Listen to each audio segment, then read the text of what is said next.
This is the Puck Poolies podcast with Matt Larkin and Stephen Ellis.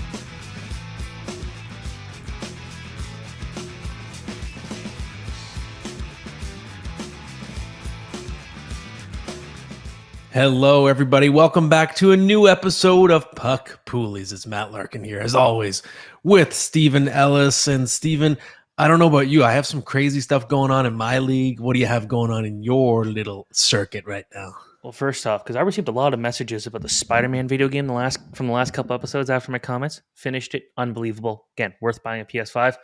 If you haven't got it, it's worth buying a second PS5 for it, just to be clear. But with my team, for the second week in a row, won both matchups. My one in my 16 league was kind of a blowout. It just seemed like everybody that my opponent had just did not work out. And then in my other league, it did come down to the wire kind of on Saturday night. And then my opponent ran out of all his moves and had no players playing on Sunday. So he did not look into that too much. So that was an easy win. But losing Jack Hughes in both my leagues is going to hurt. My projection right now in my 16 league is I'm going to get crushed, which means I'll probably fall to second place if that happens. But I will give a shout out to one guy in my league, David, who 2 weeks ago, I think it was 2 or 3 weeks ago, he was dead last, had lost every matchup. And then he got a 500-point week. And is projected to even blow that out of the water this week. And just based off points alone, if he wins and I lose, he will be first place by a long shot. So got to give him a shout out. But how about you? How's your league going? Go David. Was David just like picking up whoever the Sharks were playing or something? Is that how he's getting those points? Frank Vatrano has become the biggest meme in our league. It's like he just came out of nowhere. Yes. And Frank Vatrano's on the first place team in my league as well. I think he's on a lot of first place teams because he's scoring almost at the same rate as Austin Matthews.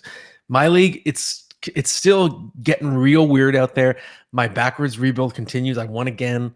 So I'm third place. I'm like 14 games over 500. And I realized because of our keeper rules, which I believe I mentioned on the show before, but 2 keepers, just if you're uninitiated, 2 keepers if you make the final, 3 keepers if you make the playoffs, 4 if you miss the playoffs. But I'm pretty much in line to make the playoffs, which means I'm going to have to lose a keeper. So I realized, okay, well, if I keep winning, I may as well cash out Logan Cooley and Jake Sanderson. So I turned Cooley, Sanderson, and Matthew Nyes into some win now pieces. So I got Pavel Zacha, Vladimir Tarasenko, Darnell Nurse. And because I know I still have Rupe Hintz, Miro Heiskanen, and UC Saros as my 3 keepers. So I'm like, okay, with whatever else I have left, I may as well start trying to win. So here we go. I just flipped the switch and suddenly I'm going into not quite buyer mode, but at least like neutral mode. And we'll see how far that gets me. Have we ever seen an NHL team win a championship by accident? Like, we look at Boston last year, I didn't think a lot of people kind of expect them to be obviously as good as they did, and they didn't win the Stanley Cup. But it's like they kind of got super good when everyone wrote them off. You purposely tried to suck, and you're doing well. Yeah, and then Michael Bublé, who's in first place, he has Vatrano. He also was supposed to be tanking this year. So we're both like, what are we doing? We're terrible at this. But it's kind of funny. So I don't know. We'll see where it goes. If I keep winning, maybe then I'll trade a first-round pick and go full buyer, like a huge heel turn, but not there yet. We'll take a wait and see approach. But let's get to the pickups. A lot of sort of outside the box pickups this week, so I'm excited to get to them. All right, let's start with the guy who just got picked up a few minutes ago in my pool, Alex Killorn. Was not me who picked him, though. Yes, remember him, Alex Killorn. He's available in 68% of leagues because, of course, he broke his finger before the season started. We never got to see him make his Ducks debut until Sunday night. He's now officially back in the lineup. And because of the Vatrano explosion, it did mean that Killorn started his first game on the third line. But if you're looking at the $6.25 million price tag, that's the cap hit for Alex Killorn, he's going to play. It's just the way it works. Money talks. He's going to be in the top 6 sooner or later. I wouldn't worry about his current deployment. And I still think I went over the summer from thinking he was overrated to kind of like, wait, maybe he's underrated now because people write him off. I think with the Ducks playing better too, you could get like 20, 25 goals, maybe 50 points from Killorn the rest of the way. So he's kind of a sneaky, decent pickup even in a shallower league right now. I like it. And again, in my shallow league, he just got picked up. Next one here, medium pickup is Quinton Byfield, a guy that I got to see him in person last week at the LA Kings, and I love watching his game, so it's nice to kind of see things working out for him. Yes, I wrote in my notes in capitals, it's happening! It's happening! Time. Finally, yes. Weird. And I did pick him up myself. He's available in 89% of leagues. And the thing is, the signs were there. I wrote a piece before the season started on breakout players, and Quinton Byfield was on the list. His line with Anze Kopitar and Adrian Kempe was dominant last year. For some reason, Byfield wasn't getting the points, but when he was on the ice, they were dominating opponents. It was almost a fluke that he wasn't getting at least like secondary assists. And this year, finally, he stays on that line, and the points are starting to trickle in. Now he's got 10 points in 11 games, 8 points in his last 5. We'll see about the overall statistical profile. He's not shooting the puck a ton. It's more kind of a playmaker profile, but it's still useful if he's close to a point per game or better than a point per game of late. And what I want to see now, he's only playing 14 minutes, 51 seconds a game. So I'm hoping that the ice time climbs, and then we could see an even bigger explosion. But either way, it's definitely time to pick up Quinton Byfield. I was trying to check if he was picked in. Yeah, he's in. I believe he is taken in both my pools, so I cannot be picking up Byfield. But man, watching him in person again, just it felt like what we knew was going to happen eventually, and it finally is starting to happen. And I guess another player kind of in that same realm of a guy of when is it going to work out? Marco Rossi on the Minnesota Wild. Yes, I knew this one would excite you, Steven. And again, I guess apparently I'm yelling in my notes today because I wrote in all capitals, "This is what we always dreamed of." But it's because we've been talking about this for Marco Rossi for a long time, ever since he was a first-round pick, available 93% of leagues. And what we always envisioned for Kirill Kaprizov was, eventually Matt Boldy will get there, and Marco Rossi will get there, and they'll be meaningful contributors, and he won't be alone. We saw Boldy get through, and we were waiting on that center. Kaprizov needed a center. Suddenly, he has him. It's Marco Rossi promoted to the top line. He's got 4 goals, 6 points in his last 6 games. And the reason why this is actionable is when someone who was always supposed to do this starts doing it, you want to pay attention, right? It's not like Frank Vetrano, who's coming out of nowhere. Marco Rossi had the pedigree. He was supposed to be a star, or at least an A- level star in the NHL. So now I'm like, okay, he's playing quite a few minutes. His last game, he was over 22. It seems like the Wild, they're going to trust him because with the Wild's salary cap situation, the buyout penalties for Breeze and Suter, they really couldn't add anything. Bill Guerin couldn't add anything to improve the team of consequence in the offseason. So you need improvement from within to have any shot. And that means giving guys like Marco Rossi a real chance. So I think it's possible he sticks in this role. Very exciting, important guy to pick up. Again, I'm so happy to see him really starting to look like we knew he could. He played so well in the AHL, just did not work in the NHL until now. I know there was a lot of questions. Could Rossi get traded, go somewhere and get a lot of ice time? Like, the first thing I thought was like, man, if this doesn't work out and really Greg doesn't work out for Calgary, or for Ottawa, that would have been a decent fit in the short term. But doesn't matter. Rossi's looking good for Minnesota. Congrats to everybody involved. Now, this one's pretty funny because Dawson Mercer here is the WTF pick of the week, and he is one of the reasons that the guy I beat last week got shelled so much because Mercer was just out there for a skate. But I think I know why you're picking him up here as a WTF. Yes, that's right. So it might seem strange because he had no points in his first 10 games. He's available in 66% of leagues. And it's really it's not rocket science. We know Jack Hughes is out. Nico Hischier's out. Dawson Mercer is the number 1 center for the New Jersey Devils. What happens in his first game in that role? He scores. He actually gets on the board on Sunday night. Not a coincidence. He's too good of a player to have been staying off the score sheet for this long. And now this deployment is going to be the spark he needs. Obviously, he's not going to stay in that role all season, but he's going to stay in an important role with the team. And in the short term, he's someone that even in a shallow league, you should be snatching because he might go supernova for a little while. He's going to be out there in the power play with guys like Timo Meier, Tyler Toffoli, Jesper Bratt. There's still plenty of talent on the Devils, even with their top 2 centers out. So Dawson Mercer, very important guy to pick up, probably the priority pickup out of all the names that we've mentioned right now. And I love seeing guys from Newfoundland going to produce. Alex Newhook, kind of hoping to see a bit more than what we've seen so far out of him. But for Mercer, he's way too good to be just absolutely doing nothing on the score sheet. I wrote about him last week as kind of a slumping star. A guy got over 50 points last year and just hasn't been able to get it going. And it's just like, it's not due to a lack of effort. It's not working out. Now could be the time to make that work. Let's move on to the special segment. And this one's an interesting one, especially when I see the list of who you included, because I dropped one of them on my hockey pool. But it's the first buy low window of the season. So I guess you want to explain what you're talking about here? Yeah, I'm just arbitrarily declaring it the first buy low window of the season. But my rationale is, okay, we're a month in now. I think there's enough of a sample size. Most teams have played double-digit games. I think every team's played at least 10 now. So you're going to get some teams that are actually panicking. and frustrated with their slumping stars. So there might be some opportunities. Maybe you're not going to be getting stars for 70 cents on the dollar, but maybe you'll be getting some at 90 cents on the dollar this early in the season. So I'll go through a few candidates. Number one on the list is just all the Edmonton Oilers. There's no way they're going to be this bad for this long. Territorially, they're playing fine. They're actually among the league leaders in terms of expected goals. They're driving the play. They just had terrible goaltending. But overall, as a team, there seems to be sort of a stink on the Oilers. I am a little worried that Connor McDavid is trying to play through that injury still. He doesn't quite look himself. But either way, did you ever imagine that you'd be able to buy low on any Edmonton Oilers? They are the hype machine. They're the most exciting fantasy environment that we've seen in this millennium. So obviously every Oiler you had to pay top dollar to get, whether it was Evan Bouchard or Zach Hyman, Ryan Nugent-Hopkins even had 100 points last year. Right now, it's like, okay, Nuge, under a point per game. Darnell Nurse got off to a really slow start. McDavid only quote unquote 10 points in 8 games.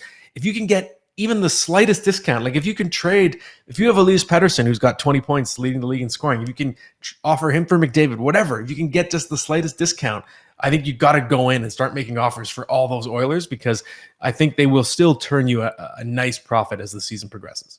And I will point out, a lot of people wondering, will Jay Woodcroft get fired? Will they make a change in as a coach? We do know that whenever a coach gets fired and the new coach comes in, everyone seems to get a nice boost. Yeah. So that might be something where that could be what fixes the Oilers. I'm not saying they should be doing that right now. Like, this team's too good to be playing the way they are right now. And again, goaltending has been a problem here. And Connor McDavid clearly is not playing 100%. But I do think that, again, I agree with this one here.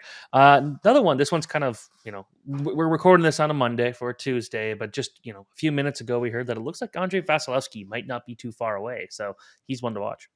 Yes, that's right. And I had Andrei Vasileski down as a buy low already. And then we get the nice piece of news from John Cooper that he might be back even earlier than expected, which would be American Thanksgiving, before the end of the month. And the situation in which you can try to buy low on Vasi, basically, whoever drafted Vasilevsky obviously lost an important piece, and we don't know for sure that owner got Jonas Johansson, scooped him up to replace Vasilevsky. So there's a decent chance that a lot of Vasilevsky owners out there are off to poor starts. They're low in the standings. They can't afford to wait too much longer for Vasilevsky. If you are in a favorable spot in the standings, you may as well put an offer in and try and stash Vasilevsky. I still think right now, if the team that he's on is desperate enough and buried maybe in last place, it's early enough in the season that there's still hope for that team. That's why this buy low window is very important, because you're going to be able to get a dance partner. It's definitely not too late for a last place team to turn things around. And that's got to be your pitch. Hey, you can still get out of this hole, but maybe in 3 weeks, 4 weeks, it'll be too late. So why don't you trade me Vasilevsky? I'll give you so-and-so, a player, maybe a top 100 player that you can afford to lose if you're in a nice spot in the standings. So I think it's time to get some low ball offers out there. And this might be the most rested we've ever seen Vasilevsky in his career. Sure, he's had to deal with an injury here, but I don't want to bet against him under any circumstance. Let's go on to Dallas, the Robertson, Hintz, Pavelski line. Why should people buy low on that, considering that seems to be hard to buy low on Jason Robertson? For sure. And they certainly haven't been bad. They just haven't been all world good. Like Jason Robertson's under a point per game. I think he only has 2 goals if I checked, if I'm remembering correctly. And yeah, he's got 2 goals and 8 points. And Dallas is tied for the fewest games played in the league. So if you're just kind of casually looking at your players' stats, in most formats, you don't necessarily see games played. You just see their numbers and their rank. And if you're just in a fairly casual league, the Dallas guys, their numbers are just not as puffed up as they could be, right? So I think right now you could probably get them maybe for 95 cents on the dollar. I'm not talking about a big discount, even just the slightest discount. Let's say, again, I like to use examples. Let's say you have Jesper Bratt, who's right up near the league leaders in scoring. Maybe you can offer Jesper Bratt for Jason Robertson, right? Someone who I think over the course of the year is going to end up with more points, but Jesper Bratt is almost double Robertson's point, or maybe more than double Robertson's total right now. So looking for trades like that, where you'd still be giving up a very good player, but just those tiny little edges that come back to help you later, especially knowing that Dallas has 72 games left. Okay, I like that one. Next one, Drake Batherson, Ottawa Senators. Obviously, a lot of injuries going around that group, but why should people be buying low on Drake Batherson? Yeah, Drake Batherson, only 5 points in 10 games. We know he's a lot better than that. He's shooting a career low, 8.3%. I know that DJ Smith, as the fire DJ chants are raining down, he's put his lines in a blender. We saw, I think it was Matthew Joseph was on the top line for a bit. I'm not too worried about that. I think really it's just bet on talent. And we know Drake Batherson, he's going to be a top 6 forward for most of the season. And the fact that he's not right now, that just means it's a better opportunity to buy low. All right. And the last one for this is a guy I literally, before taping this, decided to get rid of, Seth Jones. I was really high on Seth Jones, obviously, with the Blackhawks connection and Bedard. I just needed kind of a boost on defense. And unfortunately, I've lost too many points for him because we included plus minus as a stat this year, which means bad night is a very bad night where you lose points. So Seth Jones, buy low. Yeah, Seth Jones. So going into last night's game, I noticed he had no goals. He had 20 shots. So he was firing the biscuit a lot, playing 25 plus minutes a night. And if you look at Connor Bedard, all those advanced metrics, we know that he should be scoring a lot more than he is. And I think it's going to explode at some point, and we're going to start seeing a huge barrage of goals from Bedard. That's going to rub off on everybody else. It's going to make the whole team more dangerous. It's going to make their power play more dangerous. And Seth Jones, he's just out there so much. He's going to start getting points by osmosis. The pucks are going to start going in as well. He's not going to shoot 0% for the whole season.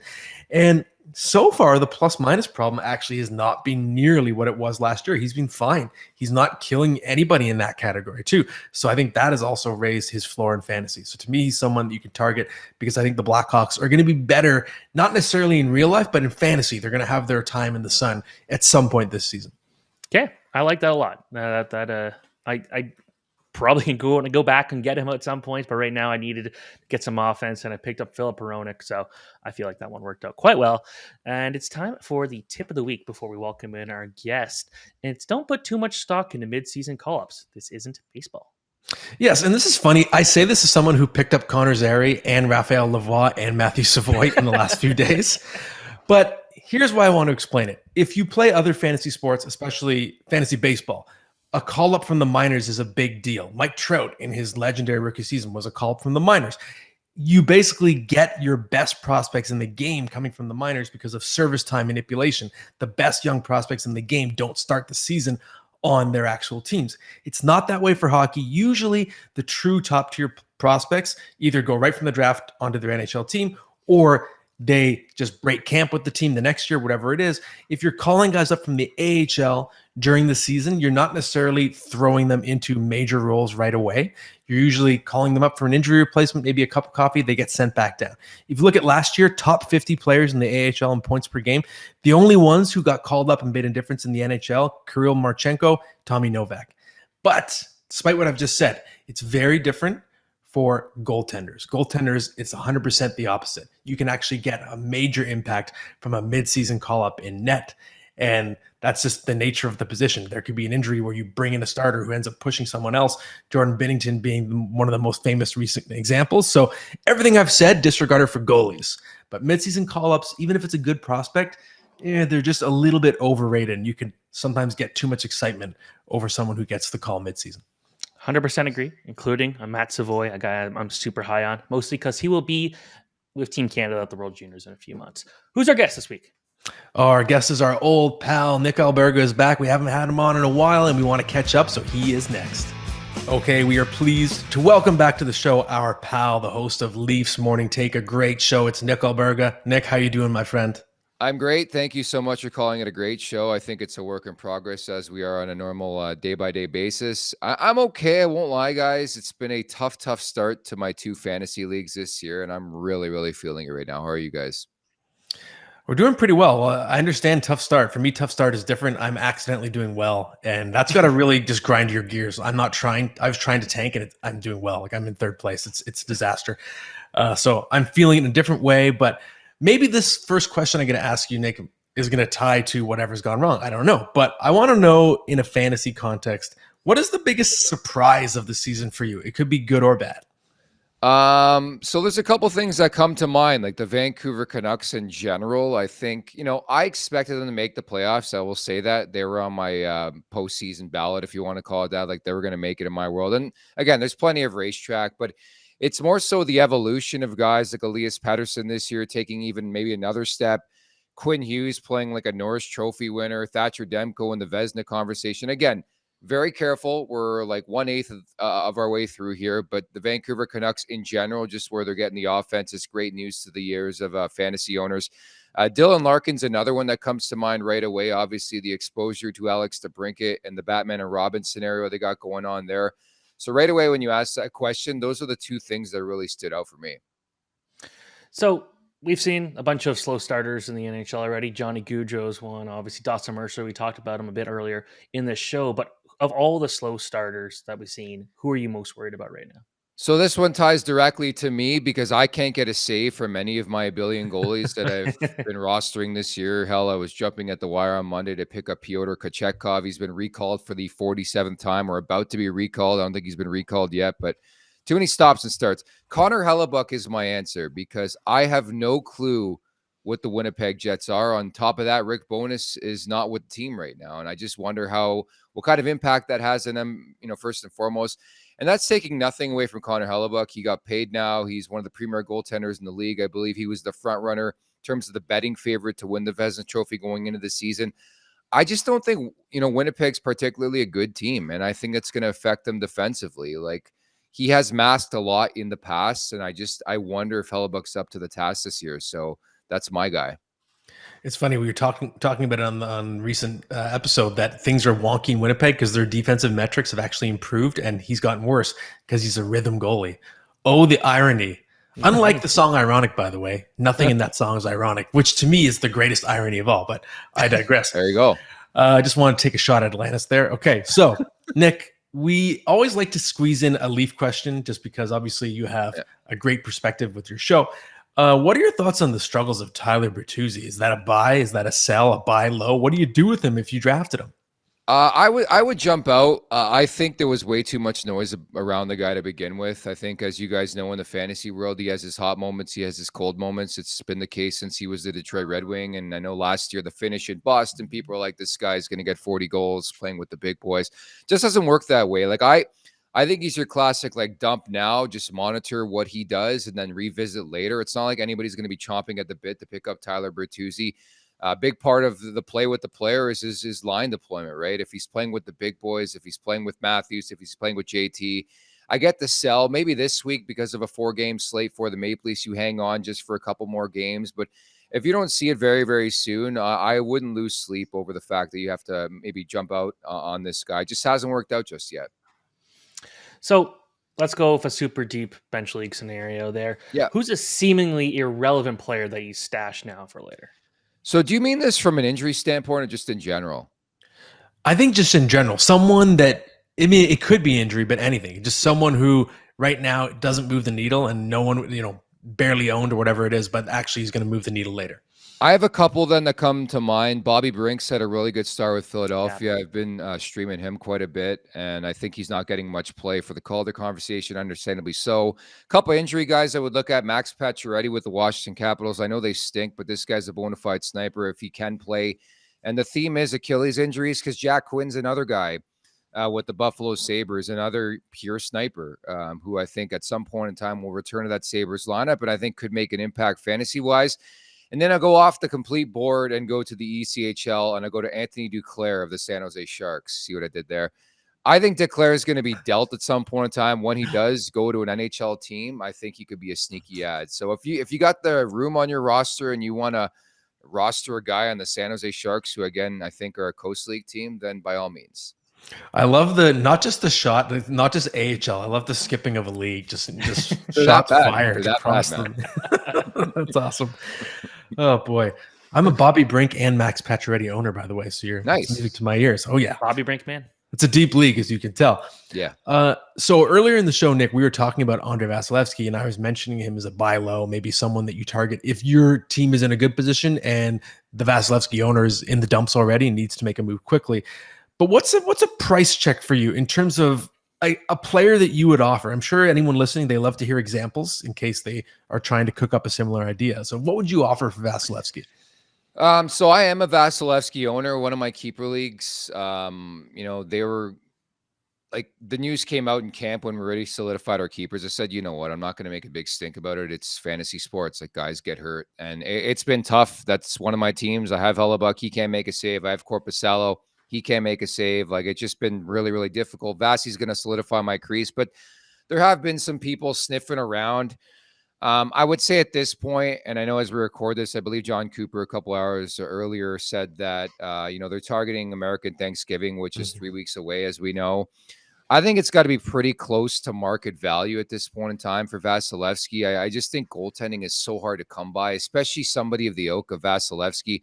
I know he's played a lot of games, but don't forget like the rest that Tampa in general has gotten. I think that's a huge story for me is like everybody was counting them out when Vasi goes down and they're 5-3-3 through 11 games to start the year. I think John Cooper is very live for the Jack Adams Trophy this season. I don't know if he's going to get it, but I think he is very deserving to keep this team in the race. To answer your question, I think anybody in the top 50, like I value Vasilevsky because I think Tampa A is a good team, and B, I think he's an excellent goaltender, will put up phenomenal numbers for you. So I'd say players like in the top 50, and I think it depends on the fantasy owner and how badly they need a goaltender. Like I got some heat on social on Saturday, surprise, surprise, when I said if Edmonton's sniffing around on UC Saros, my ask would be Leon Draisaitl. And I think it could apply to the fantasy world. Like that wasn't a troll job, by the way. If you're Nashville, why would you help Edmonton out? If you want one of the best goaltenders on the planet, pay up. And that would be my strategy in fantasy hockey, depending on the needs of the person trying to get Vasileski from you. I make everybody pay up for goaltenders. I think they're hard to find, especially in this tandem era, guys. Like to just point out, looks like a blood clotting issue for Freddie Anderson. So that explains what's going on with the Carolina Hurricanes. That's tough. Now, to shift gears here, I recently offered an 18th round pick for a first round pick in a trade. It did not go through. I have no idea why. It makes no sense to me. But for people like me that just struggle to complete trades in fantasy, what's the best tip you can give? You're preaching the choir. I can't make trades anymore, guys. And it really impacts because I was a big trader in my heyday of playing fantasy, still play fantasy quite a bit, but that's how I mold my team. And now people just won't trade with me for maybe I want too much, which is maybe the case for my players and I value them higher than others do. But I think just advice in general, like patience is a virtue. I like to outweight, people and gauge sort of their interest and gauge like how badly they want a player. I just never make a deal for the sake of making a deal, especially this early on. Like maybe you guys, feel differently, but my strategy is always patience, patience, patience. As I mentioned, I know we're a month into this season and I'm struggling to get a save, but I'm not going overboard, like overpaying to get a goalie, if that makes sense. So I would advise everybody to be patient when it comes to making a trade. You don't feel the need, don't feel compelled to do anything you don't feel comfortable doing, right? Okay, that's good to know. It's not advice that I heed. I'm like, every league has the like crack addict owner who just like needs That's to you. trade. I'm a machine. In my fantasy baseball league this year, I made 22 trades. Good for you. You're like Jim Rutherford. I document this on social media. Hell, I have a shirt that says "Someone make a trade." Like that is my brand, as you know, guys. I documented this like Jim Rutherford. This guy's Mr. Trade. Like if you look back at his track record in Pittsburgh, I know he's like the president in Vancouver. Like he is like my idol because he likes trading. So I appreciate that. Thank you. He loves trading, and like half the time it's like random AHLer for other random AHLer. How many times can we trade for Mark Friedman? I've told him that a couple of years ago when he was before he went to Vancouver. I said, "Come on, Jim, we need you back in there. Like you love making trades. Like we need something to write about." So I had to compliment him on it. Yeah. All right, Nick. Well, this is awesome. We really appreciate the time as always, and you've inspired me. Maybe next week we'll do trade advice from the actual trade monster. So I'll think about it. But before we let you go, what do you want to plug, man? Leafs Morning Take, that show you reference as great. Again, work in progress. A lot of great times on the show recently with Jay Rosehill, Carter Hutt, and Anthony Stewart. So at the Leafs Nation 401, where you can subscribe on YouTube and go through the roller coaster that is the Toronto Maple Leafs. A lot of fun to cover. Excellent. Thanks, buddy. Always great to have our buddy Nick on. The vibes are always just kind of right. I like having him on. It's always just a chill vibe. Steven, let's do prospect update now. And I'm going to just throw more at you than normal. I just want you to give me an update a month into the season, your general thoughts on the trifecta, the 2023 draft trifecta, Connor Bedard, Leo Carlsson, Adam Fantilli. What are your general thoughts on how they're doing so far in real life, fantasy, whatever is on your mind?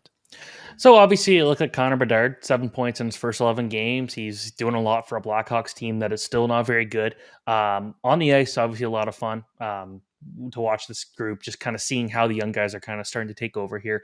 And Bedard's looking pretty solid. Right now, he's on pace for 52 points. I think my original projection was I'm still thinking like a 60 points was max, and he still could do it. But right now, again, projection of 52 points. His goal count looks a little silly compared to his assist count, 5 goals, 2 assists. But overall, I'm happy with what we're seeing from him. He's still trying to adjust to how to use his game to be effective. Obviously the skill was there, but we were doing so much projecting when it came to him being, the next superstar player. As opposed to a guy like Fantilli, who we just kind of expected to just go right in and have no issues and look like he'll be physically strong, good things like that. With Bedard, we're starting to see him throw hits. I wrote an article last year for Daily Faceoff on how he was an underrated hitter, underrated physical guy. We're starting to see that right now. But we're seeing with him just someone who's continuing to build confidence. He can't slow the game like he did in Regina. He can't do that like he was doing against like Slovakia at the World Juniors. He has to figure out ways to be effective because everyone's moving a lot quicker. And I think he's looking better, I think, with every game. So teams know to really kind of zero in on him, but the fact that he's got 7 points, 11 games, one of the best players for Chicago, I think is kind of what we expected. Go at Adam Fantilli, Columbus Blue Jackets, 6 points in 11 games, not getting the same hype, obviously. It almost feels like we forgot about him. I was doing my Calder, like looking at the top players, and I almost kind of forgot about Fantilli. And it's not due to lack of effort from him. He's obviously putting up some good numbers. Again, 6 points in 11 games on a Blue Jackets team that it's kind of weird right now with Gujo doing absolutely nothing out there, and with Fantilli having to play some heavy minutes there, getting some good opportunities. I expected, we saw him play against pros last year in the World Hockey Championship, and it took a bit for him to really look comfortable. But right now, I feel like he's looking good. When he's playing against his own age group, against younger lines, younger matchups, I feel he's looking good. But I have no concerns there. Obviously, I really wanted him and Kent Johnson to play together. Kent Johnson getting sent down to the AHL. I feel like they're missing that guy who could be that finisher, that skill guy who could do a lot of that offensive things. So I'd like to see him come back, but I do like that they're giving him with other young guys to work with, like Marchenko, like Voronkov, who's thrown some huge hits. I still feel like that's a pretty good lineup there. So again, no concerns here. 50 points for me would be A-okay for him. 45 points is currently his pace. And again, I'm still fine with that because I know what the long-term future is here. Leo Carlsson, though, has been very interesting. And it's like he's actually been very effective when he's played, but he's only played 7 games. He hasn't played every game. He's now getting in the lineup more often than not. He has 4 points. He looks really good for the Ducks. I'm very excited about him. They're giving him those opportunities. They're giving him good matchups, not playing him on the first power play to my understanding, but they're giving him good players to play with, whether it be Troy Terry, guys like that, who could be a good mentor for him. He was the one that I was really excited to see as maybe the most NHL ready. So it was interesting when the Ducks, a team that has exceeded all expectations, have kind of decided we're going to take it slow here. He's not going to play every single night, but we're going to just kind of ease him in. And, dealing with an injury in the offseason or the preseason, I get that. You don't need to rush him in, and it's got to make sense. But I do wonder, though, if they are going to send him down to Sweden for the World Juniors. It's the local tournament. If they're not keeping him in the lineup for every single game, they don't necessarily need him to. But he goes to Sweden, that tournament, again, home ice, he might play 23, 24 minutes a night. He would be such an important part of that team. So that's something I'd be keeping an eye on. I don't think they need to. Again, he's playing well with the Ducks, but if they still are by Christmas time looking at this being like every other game, we're going to see what happens, not going to commit to him playing every game, why not throw him there? Give him a chance to be a leader, get that confidence, start putting pucks in the net. So that's kind of where I'm at of these 3 guys. I'm pretty happy. None of them are struggling here. They're all got different situations, all looking good. So I'm happy with these 3. Okay, very interesting takes. And yeah, Carlsson, the World Junior element is interesting just because the Ducks are playing well at 7-4 going into Monday's action. It's like, does that mean they're less likely to send him to the World Juniors? I'm not sure.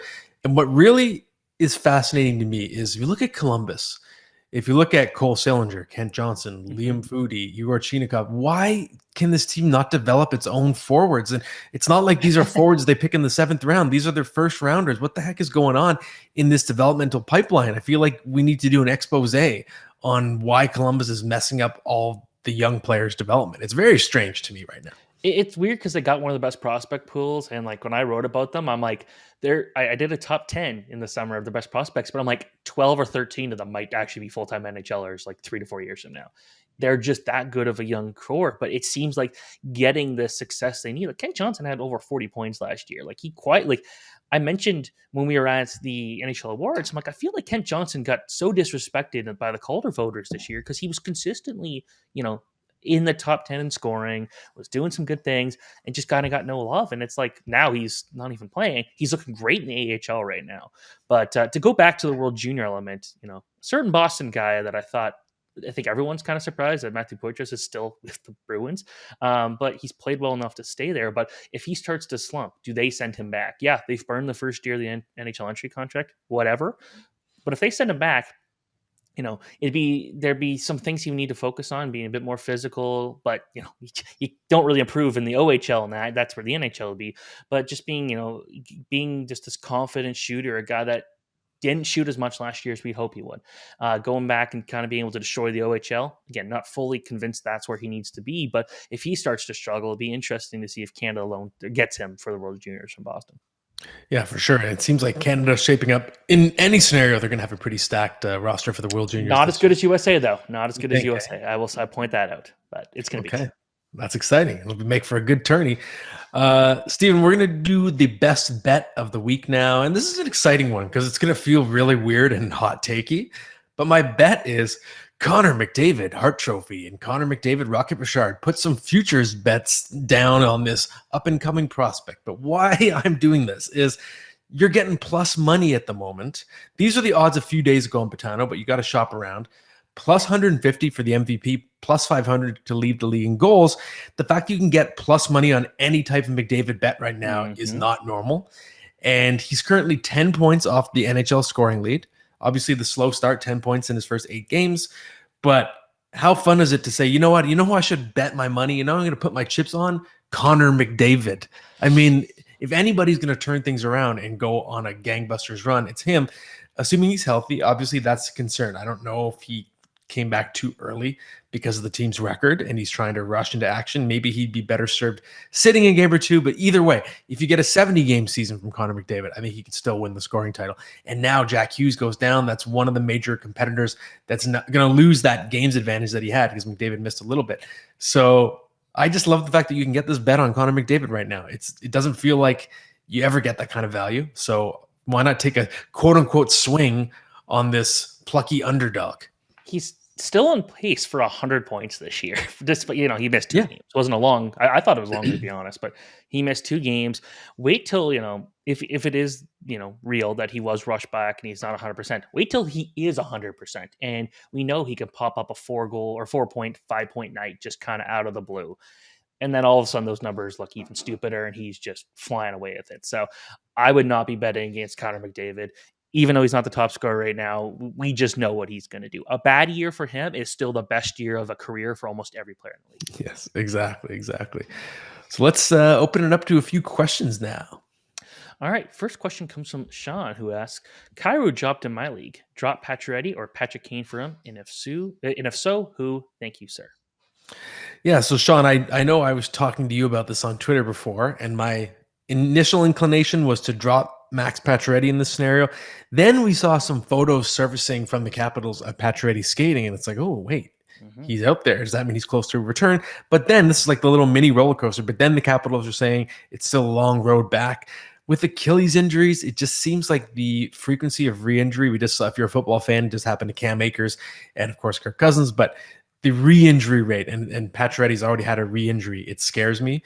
And I know Patrick Kane's hip resurfacing surgery was serious, but Kane has been a reasonably durable player over the course of his career, whereas Pacioretty has not been. So I think all things being equal, Kane, you have a better chance of getting a fully healthy version of him when he comes back. So based on that, I would definitely grab Jordan Kyrou, but I would drop Max Pacioretty for him.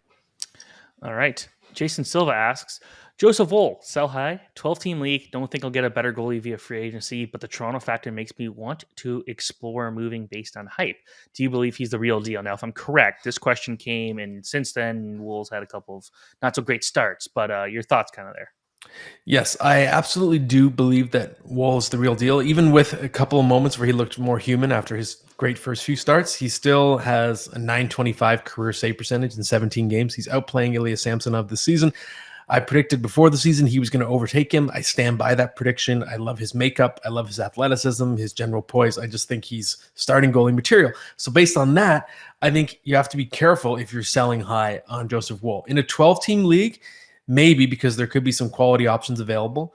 I think if you're doing it, I think you got to make sure you're getting somebody to overpay and you're getting someone that's a high volume, a good goaltender who's going to get high volume. So if you can get, if you can buy low on Connor Hellebuck, if you can get UC Saros, who sometimes gets undervalued because of the team he plays for, if you can get Alexander Georgiev, you can get Thatcher Demko, if someone believes the Canucks aren't for real, someone like that, then yes. But if it's for a if it's for like a Darcy Kemper, kind of a brand name guy on a weak team, I don't think it's worth it. I think you got to ride the upside of Joseph Woll.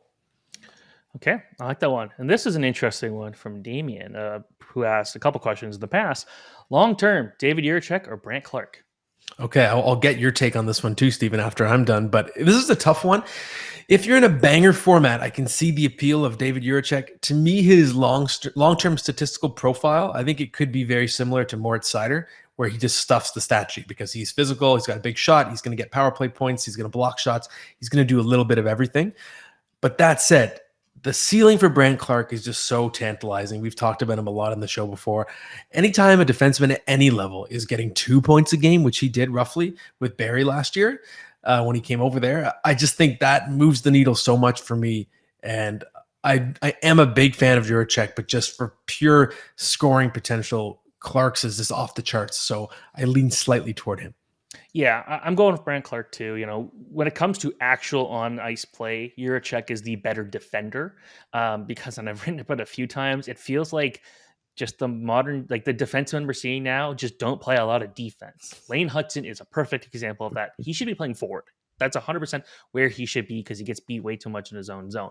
But when it comes to Brant Clark, watching him play, and this is a while ago now, but watching him play the Don Mills Flyers in 2018-19, I can't remember a player just that dominant as a playmaking defender, a puck-moving defender who can just set up plays, run the power play, played some penalty kill. He did everything. He had over 100 points that year, which was just unbelievable. Shane Wright was the guy he was passing to most often. You see him last year putting up over 2 points per game in the OHL. Like, no reason for him to be there. He should have been in the AHL. Right now in the AHL, he's on pace for over 50 points, which would be more than what Jiricek got last year. But they're both 2003 born players, so I guess there's that. The fact that Jiricek was playing a full year in the AHL last year was notable. Clark could not play in the AHL on a full-time basis due to the CHL agreement, but he's just looking just fantastic right now in the AHL, just putting up great numbers. From a pure offensive standpoint, I have no question that Jiricek or that Clark's going to be able to put 50 points up a year in the NHL. He's going to be able to do that consistently, play the power play, do all that stuff. So if you're looking just for pure points from one of the two, I'm going Brant Clark. Okay, so it sounds like we're in agreement there, and I guess that means it's time to finish it off now with the starting lineup. All right, so today it's you who's going to be ranking the top video games of all time, I guess in your opinion. And, I know you haven't played it yet, but Spider-Man 2, I know is your number one without even playing it. I can just feel it psychically. That's right. Okay, so obviously there's going to be a big nostalgia factor here, and but I don't think it's coincidence because if you have nostalgia toward a game, it's because you played it so much because it was such a replayable game. So I think the quality and the nostalgia factor tie in together. Okay, so number 6, I have WCW versus NWO Revenge for the N64. It's the second WCW wrestling game. It had just such great play control. It was so smooth, easy to play. There's so many characters to choose from, hundreds, I think. You can customize them, change their names, change all of their outfits. Like my buddy and I used to rename every wrestler just after like people from our high school, like whoever they look like. And it was just a fun game. You could play 4 players. You could do battle royales. It was just tons of fun. Great game. Number 5, Batman Arkham Knight for the PS4, which is, I believe, the most recent of the Arkham Asylum series, the most graphically enhanced one. And this is why I still lean the Batman games over the Spider-Man games. I find just the combat engine is so smooth. Like you really feel like you're Batman. You can just calmly engage 50 guys at a time and feel totally in control. I think with Spidey, just with the web swinging, it's a little bit more button mashy. Whereas I think Batman has the best play control of any game like that I've ever played. Obviously, great characters, great graphics, all that stuff too. Final Fantasy 3 is number 4 for the SNES. If you're an Okay. RPG fan, obviously Final Fantasy 7 is one that people are really nostalgic about, but Final Fantasy 3 was a really deep and dark and just, it was a great sprawling game. It had an amazing story. It had a story where basically the world ends halfway through the game and you have to just restart the game in this kind of like destroyed world. It was great. Just a legendary game. Number 3, MLB The Show. I almost put Ken Griffey Jr. Baseball. I love that game for the SNES, but in terms of the best, most challenging, most realistic sports simulation, I think the MLB The Show series is the best ever made. And I don't know which version I put, but maybe I think The Show 10 was maybe my favorite. But either way, just a phenomenal series. Number 2, Super Mario 3. Love the Mario series, but I think 3 really took things to a new level in terms of just having every level was a theme. You had the water world, the giant world, the sky world. And yes, there were lots of fun secrets and warp whistles, things like that. But to me, it was the themed levels that really made it special and just a super memorable game. And top of the list, hey, it's a hockey podcast. I can't not have a hockey game on here. You might have been wondering, hey, where's the hockey? Got to go NHL 94. It's a boring pick, but it's a great game for a reason. Steven doesn't like it. Yes, NHL 2004 is a great game too. That was in consideration. But NHL 94, I think maybe still to this day, which is crazy. It's been 29 years. I don't know, I guess 30 years actually since the release. I don't know if a hockey video game has been able to recreate the crowd energy of NHL 94, which is nuts. Like the crowd that would get louder when you throw hits and the organ music and whatever. I don't think it's been topped, and I don't know why that is, but that really made the game special on top of just, great play control, introduction of one-timers, all that fun stuff. But the atmosphere to me is what really added to it. So that is the starting lineup, my favorite video games of all time. There are still active NHL 94 tournaments going on. Oh, yes. And there's also an NHL 94 like PC mod with like current rosters and everything, and I believe you could play online in it. So I think we're gonna save this one for me. I've got some good opinions on this specific starting lineup in the future. But I guess that's that. That could be fun. Yeah, maybe for next episode we'll do the counter, the first ever counter starting lineup. Between that and trade advice, I feel like we've planned half our next episode, which is great. That's convenient. That's really easy. That's a good way to end this week's episode. We thank you everybody for watching and listening, and we'll be back next week to keep helping you along this roller coaster of a fantasy hockey season.